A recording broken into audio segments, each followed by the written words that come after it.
कैसे हो मित्रों। तो स्वागत है वेक्टर्स की अगली क्लास में। इस वीडियो के अंदर हम अपना वेक्टर्स का अगला टॉपिक डिस्कस करेंगे और मैंने एक टेलीग्राम चैनल भी बना रखा है जहां पे मैं इंपॉर्टेंट अपडेट्स और साथ में नोट्स डालता रहता हूं और भी स्टडी मटेरियल डालता रहता हूं।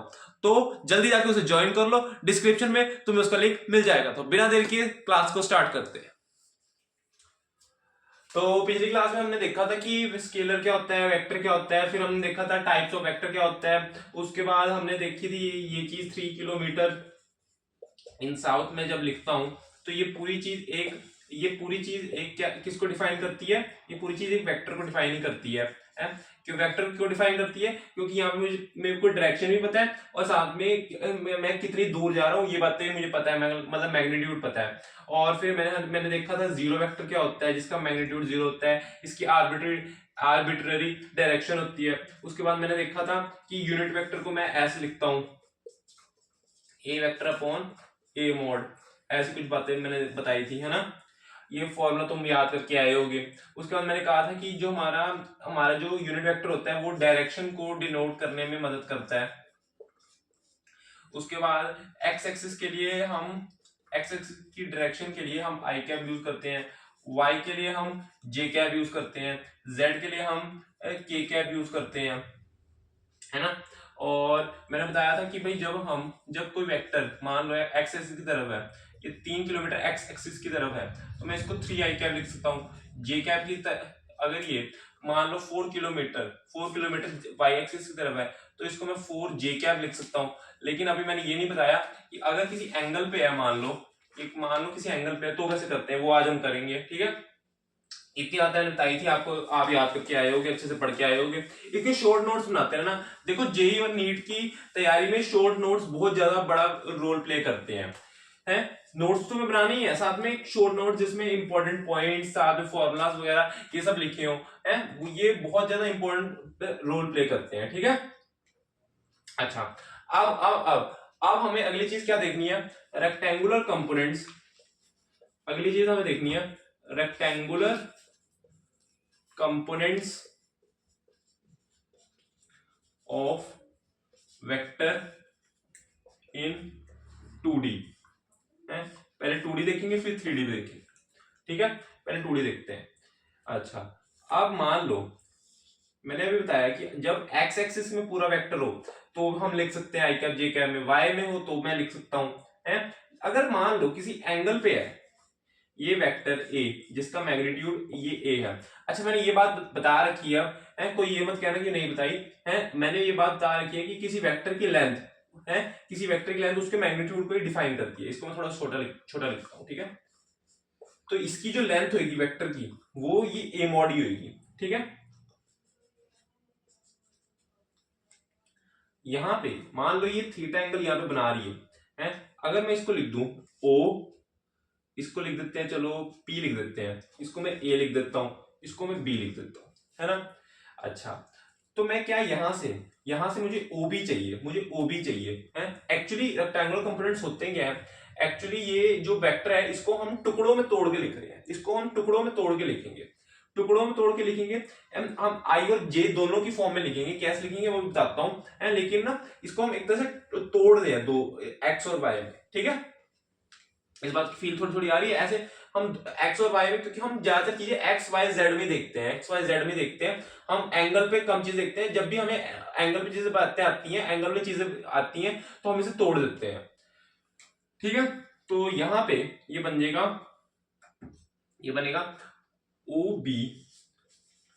B upon OP. ये क्या है? Cos theta.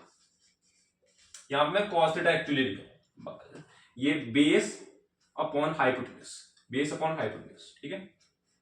तो ये चीज, ठीक है। इसको भी खोले रखो। यहां पे cos थीटा को मैं लिखूंगा ओपी। ओपी क्या है? ओपी है हमारा ए मॉड, ठीक है। तो यहां से ओबी बन जाएगा मॉड ए कॉस थीटा। इस पे ऊपर बक्सा लगा दो, ठीक है। ये काम की वैल्यू है। अच्छा, अब अब अब अब अब मुझे ए ओ चाहिए। मुझे क्या चाहिए, ए ओ चाहिए। तो यहां से बनेगा, यहां से बन जाएगा ए साइन थीटा, यहाँ पे साइन थीटा मुझे लिखना पड़ेगा।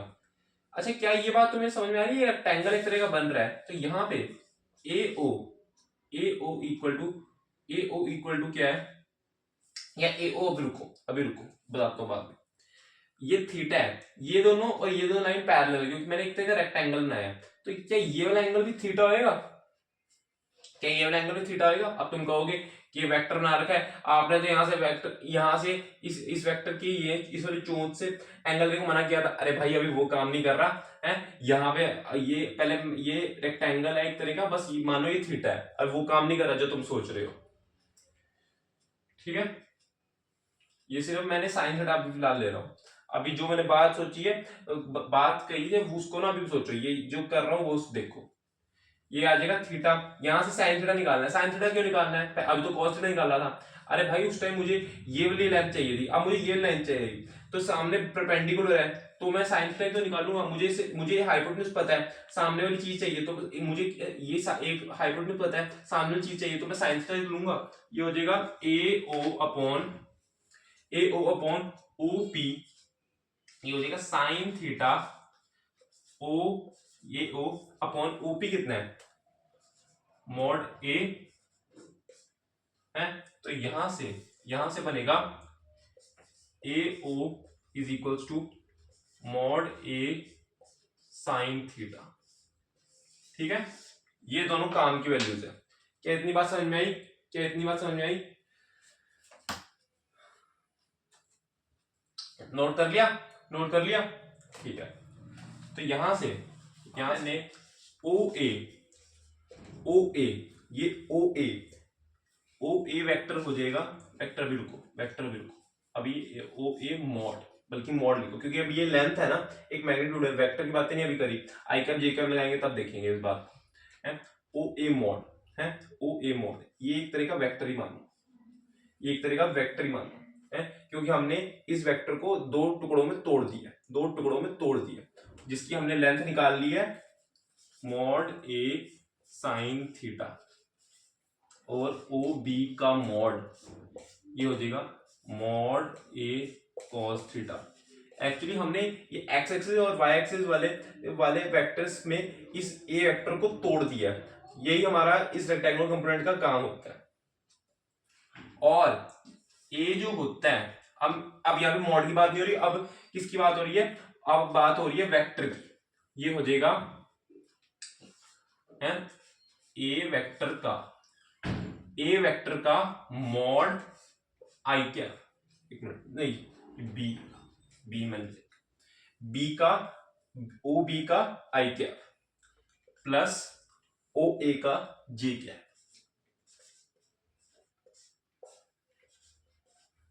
ठीक है।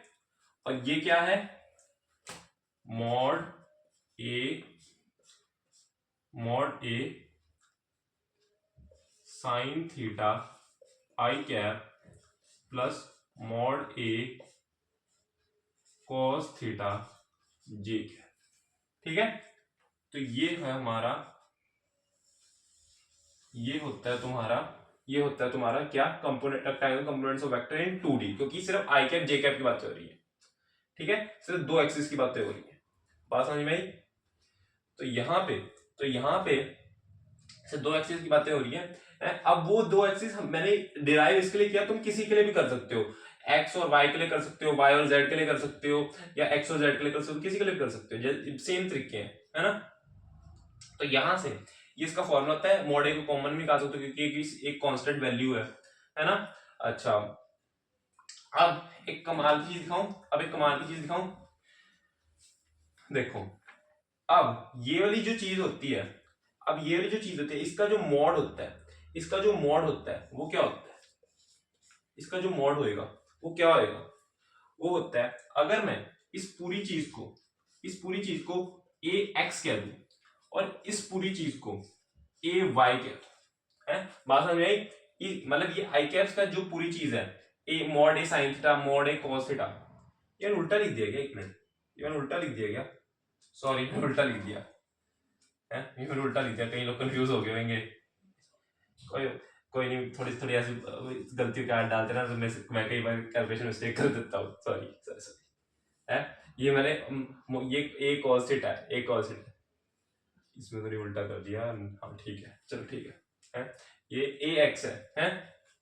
अच्छा, ये मॉड ए है, मॉड ए, ये जो होता है ये क्या होता है, ये मैं यहीं से दिखा देता हूँ, देखो अगर ये ए cos थीटा, ये ए cos थीटा क्या था, ओबी, ओबी कहाँ है, ये रहा, तो ये ए एक्स हो गया, ये ए एक्स हो गया, और ए साइन थीटा ये क्या था, ओ ए है, ओ ए, क्या ओ ए पी बी के इक्वल है, ओ ए बी पी के इक्वल है, क्योंकि रेक्टेंगल है, तो क्या ये ए वाई हो गया, अगर ये ए वाई था, है ना, तो क्या मैं कह सकता हूं मॉड ए का स्क्वायर, अगर मैं पाइथागोरस थ्योरम लगाऊं, मॉड ए का square is equals to a x का स्क्वायर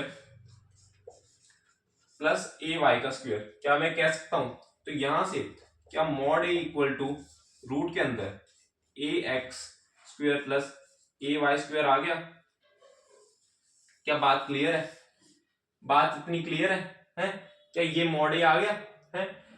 तुम यहां से भी देख सकते हो, अगर यहाँ पे मॉड ए को कॉमन निकालूंगा, जब ये फॉर्मूले में ए एक्स और ए वाई की वैल्यू रखूंगा, तो अंदर sign square theta plus cos square theta बनेगा, तुम यार डाल देख लेना, sign square theta plus cos square theta बनेगा, उसके ऊपर रूट है, और ये क्या होता है 1 है, तो सिर्फ मॉड ए रह जाएगा, मॉड ए का स्क्वायर रूट से निकलने के बाद मॉड ए रह जाएगा, है ना, देखो ना, मॉड ए का square sine square theta plus mod ए का स्क्वायर कॉस स्क्वायर थीटा, तो ये बन जाएगा मॉड ए, स्क्वायर बाहर निकाल लूंगा तो मॉड ए रह जाएगा, और अंदर बनेगा sign square theta plus cos square theta, है, ये तो 1 बन जाएगा। क्या इतनी बात समझ में आई, क्या इतनी बात समझ में आई? ठीक है, तो जरा नोट करो,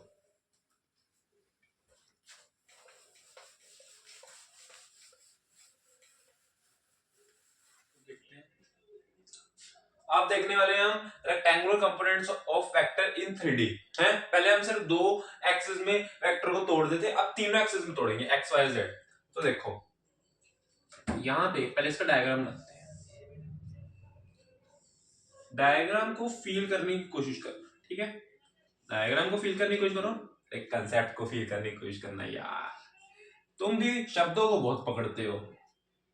देखो अब मान लो ये तुम्हारा वेक्टर है, पहले ये x और y में सिर्फ था, x और y में था, अब मैंने इसको थोड़ा सा टिल्ट कर दिया, थोड़ा सा z में भी आ गया इसका कंपोनेंट, है, यानी कि इसका कुछ कंपोनेंट y में है, कुछ x में है, ये ऐसे है ना, कुछ y में है, कुछ x में है, और कुछ z में है। समझ में आई बात, थोड़ी थोड़ी बात समझ में आई होगी। तो अगर मान लो ये कुछ ऐसे x y z में है, अब मैं अगर यहां पे ये बनाने से पहले एक बक्सा बना रहा हूं, ये पहले एक क्यूब बनाते हैं, चलो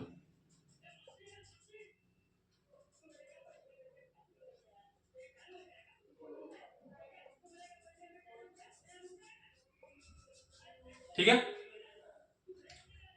अब ये मान लो, अगर मान लो ये वाला कोना है, ये कोना समझ लो, ये क्यूब थोड़ा दिमाग में इमेजिन करो, इस वाले कोने से ये O A B C D E F G, ठीक है। अब मान लो ये O से सामने वाले कोने में, ये O से सामने वाले कोने, अपना जिस कमरे में तुम बैठे हो वहीं पे देखो, मान लो ये, अगर मान लो ये एक कोना है, उसका एकदम सामने वाला कोना, पूरा डायगोनली सामने वाला कोना, बिल्कुल डायगोनली सामने वाला कोना। अब तुमने ना सॉलिड स्टेट भी नहीं पढ़ रखा कि मैं तुम्हें बताऊं बॉडी डायगोनल वगैरह, वो क्लास 12 का चैप्टर होता है केमिस्ट्री में, चलो कोई बात नहीं, छोड़ो। अगर मान लो ये वाला तुम्हारा कोना है, तुम एकदम सामने वाले डायगोनल में सामने वाले कोने में है, वहां तक ये वेक्टर जाएगा, है। अब x y z तीनों में इसका कंपोनेंट होएगा, कैसा कंपोनेंट होएगा, अब बात समझो, ये कहीं ना कहीं जब ऐसे इसका कंपोनेंट y में जाएगा, तो ये जो चीज है, ये भले ही 3D में ऐसे लग रही है कि छोटी सी है, लेकिन इसका कंपोनेंट पूरा ये ओ बी में बनेगा, है, तो कहीं ना कहीं इसका कंपोनेंट कुछ ऐसा जाएगा, है। तो क्या अगर मैं ये वाला वेक्टर है, ये वेक्टर है, ये वेक्टर का मैग्नीट्यूड ए मॉड है, ये वेक्टर का मैग्नीट्यूड ए मॉड है, सिर्फ पहले इतना रेक्टेंगल पकड़ो, सिर्फ इतना रेक्टेंगल पकड़ो। अब इसमें से राइट एंगल ट्रायंगल कौन सा है, ये बात समझने वाली है। अब ये बात समझने वाली है एक्चुअली, ये ए बी सी डी ऊपर वाला जो है, ये बी डी इसका डायगोनल है, बी डी इसका डायगोनल है, और बी ओ बिल्कुल इसके स्ट्रेट जा रहा है। तो अगर मैं डायगोनल की बात करूं, ये ऐसे है और बीडी कैसे स्ट्रेट जा रहा है, तो कहीं ना कहीं क्या ये 90 डिग्री बना रहेगा, ये एज, ये एज 90 डिग्री बना रहेगा। तो कहीं ना कहीं इसका डायग्राम पता है कैसा होएगा, अगर मैं इसे 2D में बनाऊंगा है, तो ये होएगा डी बी और ओ, तो ये वाला एंगल 90 डिग्री होगा। जब 3D में थोड़ा इमेजिन करो, ये डायगोनल है और एक एज बी और एज स्ट्रेट जा रहा है, तो ये क्यूब है ना, इसलिए ये 90 डिग्री होएगा। ठीक है।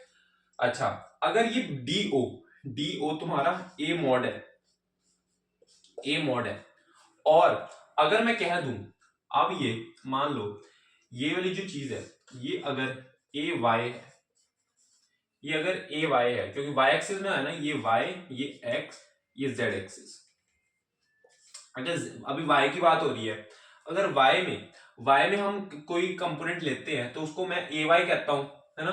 तो अगर ये चीज ए वाई है, ए वाई से डिनोट कर रहा हूं, तो अगर ये वाला एंगल बीटा है और एक्स एक्सिस अल्फा है और जेड एक्सिस का क्या है, गामा, जेड एक्सिस अर्थ है गामा, तो ये बन जाएगा कॉस, ये वाला कितना एंगल है, कॉस बीटा। तो कॉस बीटा लिखूंगा तो ये बनेगा ए वाई अपॉन मॉड ए।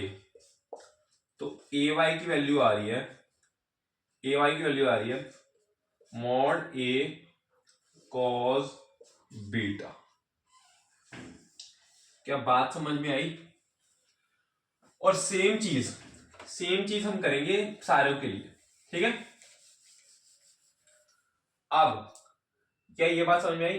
अगर मैं सेम चीज करूं, ए वाई था ए वाई था ए वाई था mod A cos beta, A x बन जाएगा मॉड ए कॉस अल्फा, और मॉड ए और ए जेड हो जाएगा mod A cos gamma, cos gamma.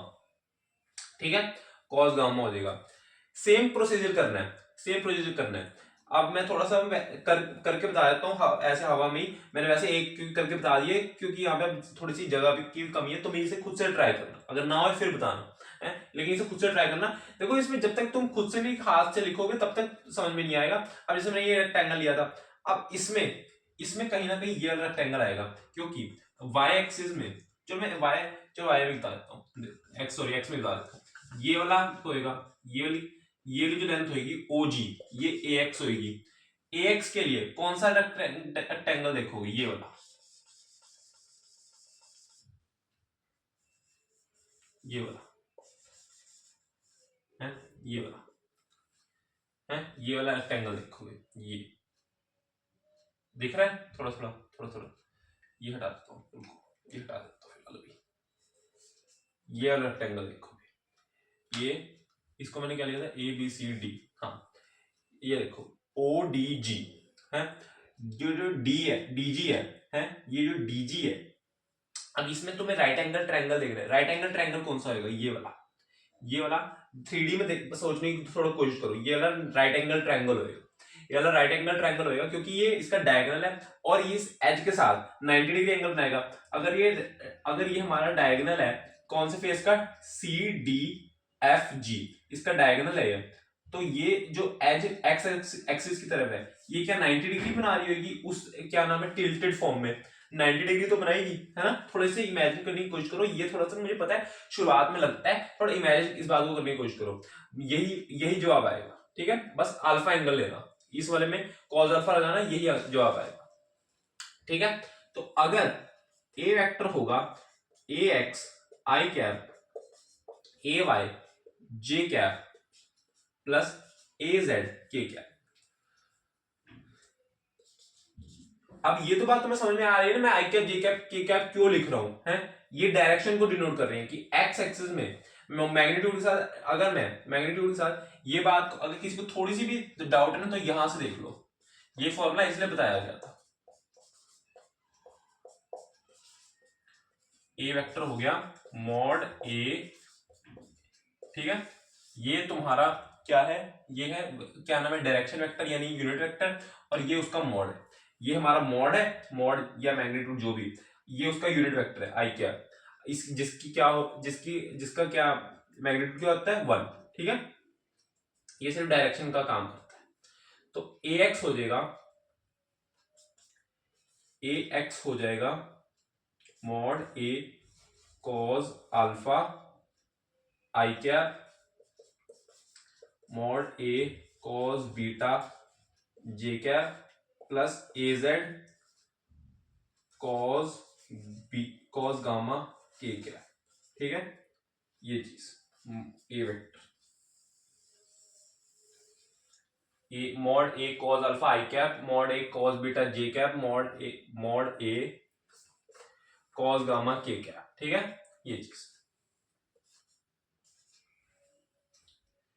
बात समझ आई, क्या ये सबने नोट कर लिया।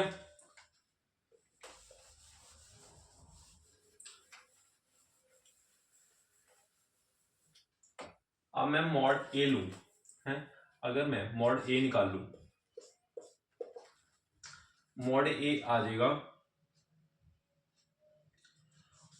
ए मॉड ए का square cos square alpha mod ए का square cos square beta mod ए का स्क्वायर कॉस स्क्वायर गामा, ठीक है, उसके ऊपर रूट, अगर मॉड ए स्क्वायर को कॉमन ले है तो रूट लगा हुआ है तो मॉड ए बाहर आ जाएगा और यहां पे रह जाएगा cos square alpha cos square beta cos square beta, हाँ कॉस स्क्वायर बीटा और कॉस स्क्वायर गामा, ठीक है। अच्छा, अब ये जो चीज होती है, अब ये बात ये तुम्हें याद रखनी पड़ेगी, कॉस स्क्वायर अल्फा जब ऐसी सिचुएशन बन रही होती है जब कोई भी वेक्टर के हमारे पास एंगल दे रखे हैं एक्स और वाई और जेड के साथ क्या बना रहे हैं, तो इस ये हमारे पास एक फॉर्मूला होता है बीटा, ये भी क्वेश्चन आ सकता है अल्फा और बीटा दे रखे हो, गामा पूछ ले कि एक्स एक्सिस जेड एक्सिस के साथ क्या एंगल बनाएगा वो वेक्टर जिसका जो अल्फा और बीटा के साथ कुछ एंगल बना रहा है, cos square gamma is equals to 1, ये फॉर्मूला याद रखना बहुत इंपॉर्टेंट है, ठीक है।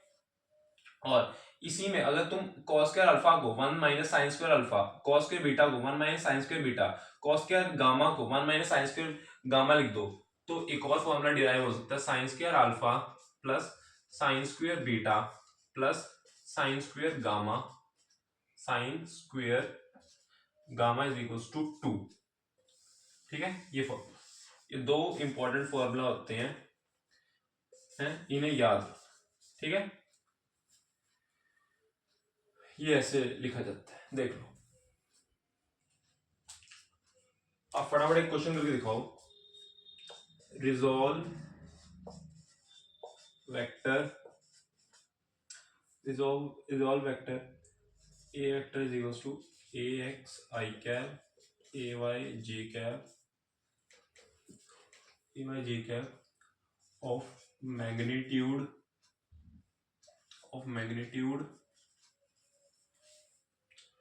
मैग्नीट्यूड कितना ले 3 units making angle 30 degree with y axis,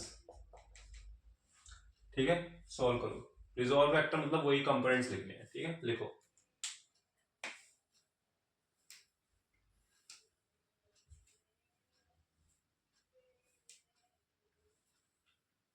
आपने जो अपना लिखा होगा देखो, आधे से ज्यादा लोगों ने अब 30 डिग्री से देखा होगा, y एक्सिस में देखा होगा, देखो ये a वेक्टर है, मान लो कह रहे हैं 30 डिग्री विद y एक्सिस, तो ये 60 डिग्री हो गया है।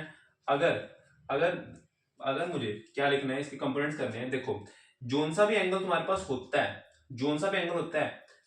अगर मान लो तुम्हें एक्स एक्सिस में याद है, तो पहले मैंने 60 डिग्री निकाला, 60 डिग्री के रिस्पेक्ट में मैं जिधर जोन से एंगल के रिस्पेक्ट में वेक्टर कंपोनेंट लोगे ना, उसको लिख लो cos थीटा।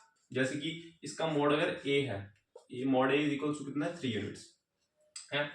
तो ये वाला जो कंपोनेंट हो जाएगा है, ये वाला जो कंपोनेंट होगा जैसे 60 डिग्री है, तो ये बनेगा 3 cos 60 डिग्री है। इसके रिस्पेक्ट में जोन से, और जो दूसरा वाला एंगल होएगा उसके रिस्पेक्ट में वाला जो होएगा वो होएगा 3 साइन का component, 3 sine 30 degree, sorry 60 degree, ठीक है 60 डिग्री एंगल सेम आएगा।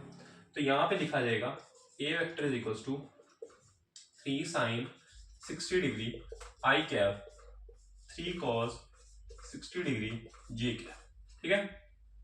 ये बन जाएगा 3 into root 3/2 I cap 3 into 1/2 J cap, ये बन जाएगा 3√3/2 आई कैप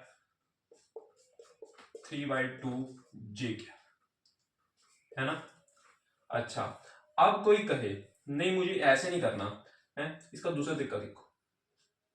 ये 30 डिग्री है, इसी के रिस्पेक्ट में मुझे दूसरा एंगल नहीं निकालना, मैंने तो ये भी बता सकते हैं, कोई दिक्कत की बात नहीं। देखो देखो इसमें ना मतलब सोचना आना चाहिए। जोन सा एंगल होता है उसके रिस्पेक्ट में जब वेक्टर कंपोनेंट लेंगे, तो जिस एंगल के रिस्पेक्ट में ऐसे कर रहे हो ना, जरूरी नहीं यही वाला हमेशा साइन बनेगा। अब 30 डिग्री के रिस्पेक्ट में कर रहे हो, तो जिस वाली साइड ऐसे कंपोनेंट ले रहे हो वो वाला कॉस का कंपोनेंट बन जाएगा। जैसे कि 3 cos 30 डिग्री कॉस, क्योंकि अब इस साइड कंपोनेंट ले रहा हूं ना, तो ये कॉस वाला ये बन गया। जोन सा भी एंगल पास में होगा ना, तो जोन सा एंगल पास होगा उसके ऊपर ऐसे हम कंपोनेंट लेंगे तो वो कॉस वाला होगा, और दूसरे वाला साइन वाला बन जाएगा। लेकिन एंगल का ध्यान रखना, 3 साइन 30 डिग्री, जिस वाली साइड जब एंगल वाली साइड जोन सा भी कंपोनेंट लेंगे वो कॉस का होगा, ठीक है। बस इतना याद रखना, सेम आंसर आएगा। क्या आंसर सही गलत आएगा? नहीं, बिल्कुल सही आएगा। 3 cos 30 डिग्री आई कैप 3 साइन 30 डिग्री जे कैप, ठीक है। ये क्या बनेगा? ये बन जाएगा 3√3/2 i cap 3/2 j cap. Answer same है। जिस एंगल के साथ कंपोनेंट ले रहे हो वो वाला कॉस का कंपोनेंट और दूसरे वाला साइन वाला, ये बात याद रखना। हर बार डेरिवेशन नहीं करोगे, अब सीधा सीधा हमें कंपोनेंट करने हैं, ठीक है। देखो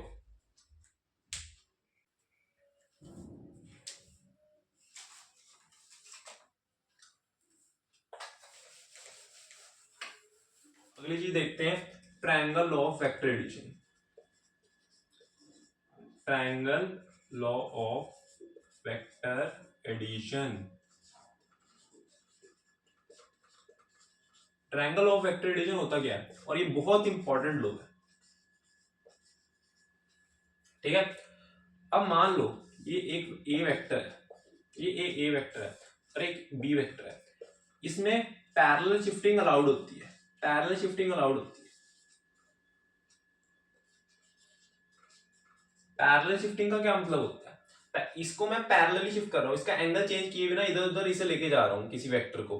अब क्योंकि वेक्टर का एंगल चेंज कर दिया, इसको ऐसे मोड़ दिया, इसको इसको ऐसे मैंने ऐसे मोड़ दिया है, तो इसकी वैल्यू चेंज हो जाएगी। इसको पूरा ऐसे पकड़ के सीधा ऐसे इधर उधर ऐसे लेके जाना है, इधर उधर ऐसे ऐसे करते जाना है, लेकिन एंगल नहीं चेंज करना है, ठीक है। तो ये चीज अलाउड होती है। तो अगर मैं किसी भी एक वेक्टर को पकड़ के कुछ इस तरह ले आऊं कि ये दोनों वेक्टर कुछ ऐसे आ जाए कि ट्रायंगल की दो साइड्स की तरह दिखाई देने लग जाए। क्या? ट्रायंगल की दो साइड्स की तरह दिखाई देने लग जाए। ये मान लो ए वेक्टर, और इसी के हेड से क्या, इसी के हेड से इसकी टेल जोड़ दो, इसके हेड से इसकी टेल जोड़ दो। अब समझो कि ये अगर इसके मॉड्स ये हैं, और वेक्टर तो ए, वैसे तो ये ए वेक्टर, लेकिन इसके मॉड्स वैसे तो ये वेक्टर्स हैं, लेकिन इसके मॉड बी मॉड और ए मॉड है। हमें लिखना है कि हमें लिखना है कि ये C vector A plus B, हमें इन दोनों को ऐड करना है एक्चुअली। तो वो कैसे डिनोट होगा? वो होगा, ये देखो, ये हेड, ये टेल था, ये हेड था, फिर इसकी टेल को मैंने इसे जोड़ा, फिर यहां पे हेड आ गया। अब एक वेक्टर बनाओ उल्टे ऑर्डर का, बिल्कुल उल्टे ऑर्डर का। पहले क्या चल रहा था? Tail head tail head. अब हो गया हेड टेल, अब हो गया हेड टेल। ये वेक्टर डिनोट करता है सी वेक्टर, जो कि होता है ए प्लस बी वेक्टर।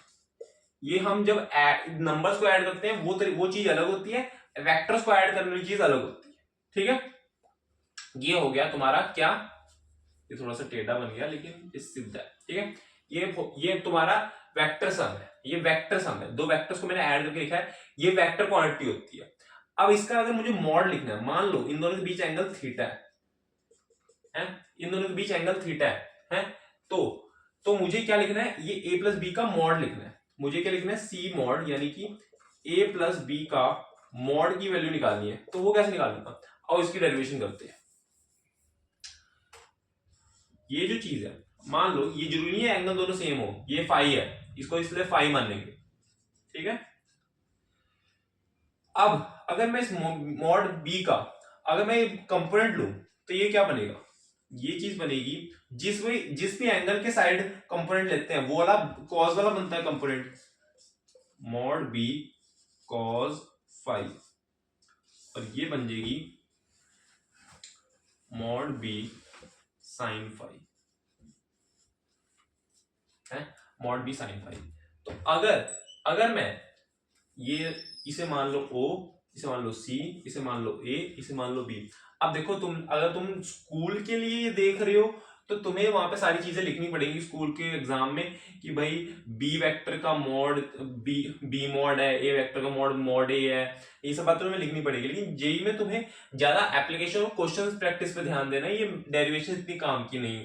ठीक है, तो ये हो गया।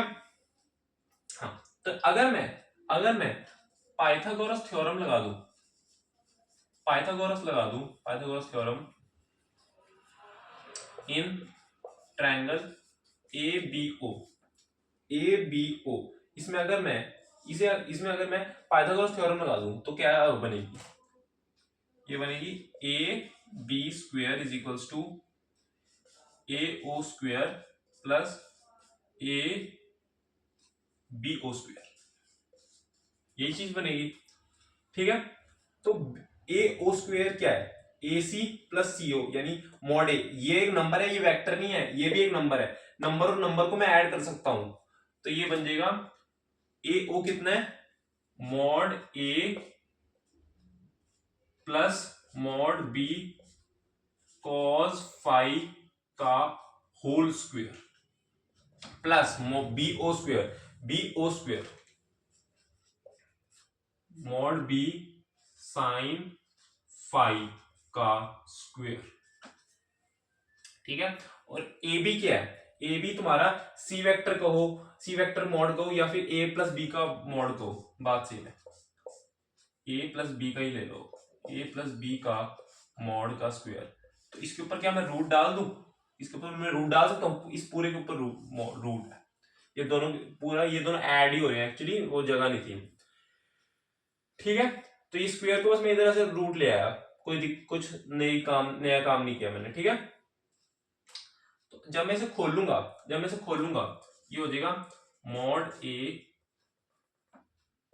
प्लस बी का मॉड, ये हो जाएगा। जब इसको खोलूंगा ये बनेगा A square plus B square cos square phi plus 2 A B cos phi. ये मैंने बस ए प्लस बी का होल स्क्वायर लगाया है। A square plus B square cos square phi plus 2 AB cos phi है। अच्छा, ये इसको लिखूंगा mod B square sine square phi. ठीक है, ये चीज। अब A plus B mod is equals to इस वाली टर्म में से और इस वाली टर्म में से मॉड बी स्क्वायर को जरा कॉमन निकाल लो, ये बनेगा A square mod B square sine square five plus cos square five.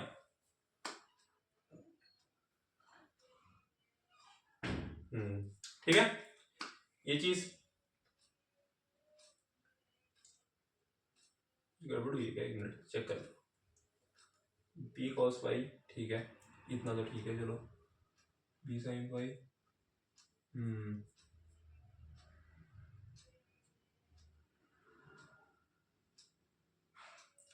तो ठीक है ठीक है ठीक है।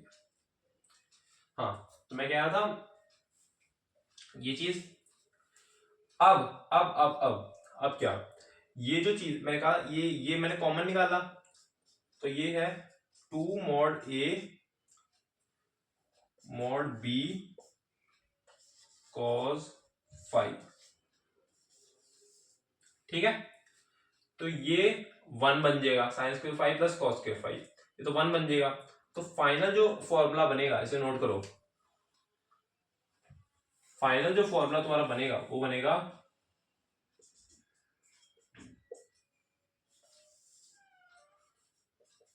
Mod A square mod B square two mod A mod B cos five. बात क्लियर है, ये बहुत इंपॉर्टेंट फॉर्मूला है। ठीक है, बहुत इंपॉर्टेंट फॉर्मूला। और अगर मैं मान लो मुझसे तुमसे ना ये वाला एंगल पूछा, ये वाला एंगल पूछ लिया कभी किसी ने अगर ये कभी एंगल पूछ लिया तो कैसे करोगे कि एंगल कितना बना रहा है तुम्हारे जो ए प्लस बी है एंगल कितना बना रहा है, तो लिखना tan थीटा, ये एंगल थीटा ये फाई है, tan theta is equals to B sine theta. एक काम को इधर नहीं लिखता, इधर लिखता हूं। ठीक है, ये तुमने नोट कर लिया होगा। इसमें बस tan थीटा लगा दो, tan थीटा आ जाएगा B mod sine five upon mod A plus mod B cos five. बात क्लियर है? क्या बात क्लियर है? तो ये आ गया, ये दोनों बहुत ही इंपॉर्टेंट फॉर्मूले हैं, नोट कर लो।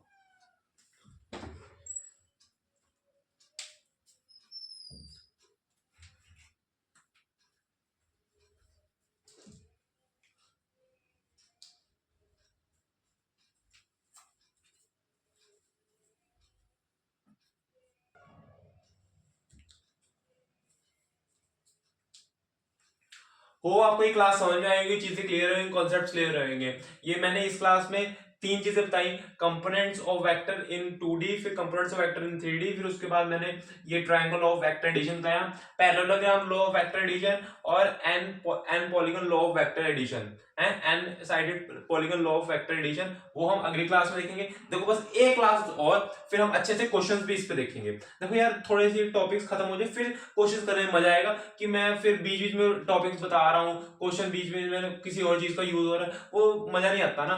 तो एक बार ये तीन चार इंपॉर्टेंट चीजें जिसपे मैक्सिमम क्वेश्चन बनते हैं वो मैंने बस कवर होगी, बस एक क्लास और है, उसमें मैं ये सारी चीजें लगभग कवर कर दूंगा, फिर क्वेश्चंस भी हमारे स्टार्ट होंगे, फिर हम साथ साथ क्वेश्चंस भी करेंगे और साथ साथ वो तुम्हारे टॉपिक्स भी चलते रहेंगे, थोड़े से टॉपिक्स भी कवर हो जाएंगे ना, फिर उस पर क्वेश्चंस भी बन सकते हैं। अभी वो टॉपिक्स मैंने सारे बताए नहीं, इस पर क्वेश्चंस बनते हैं, है ना, सारे टॉपिक्स वो कवर हुए ही नहीं है। तो मैं बस एक क्लास और, उसमें मैं एक दो टॉपिक्स और हैं जिसपे क्वेश्चंस बन सकते हैं, तो ये पूरे उनका ना मिश्रण बन के क्वेश्चन बनता है, इन सब टॉपिक्स का मिश्रण बन के क्वेश्चन बनता है।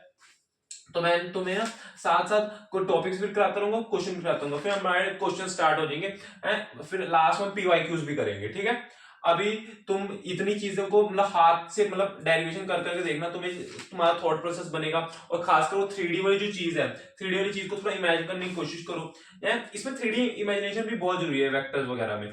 ठीक है, बाकी आपको ये क्लास अच्छी लगेगी, सारी चीजें समझ में आएगी, चीजें क्लियर होंगी, कॉन्सेप्ट क्लियर होंगे। और ये वीडियो अच्छी लगी, वीडियो को लाइक कर देना, चैनल सब्सक्राइब कर देना। Okay, thank you.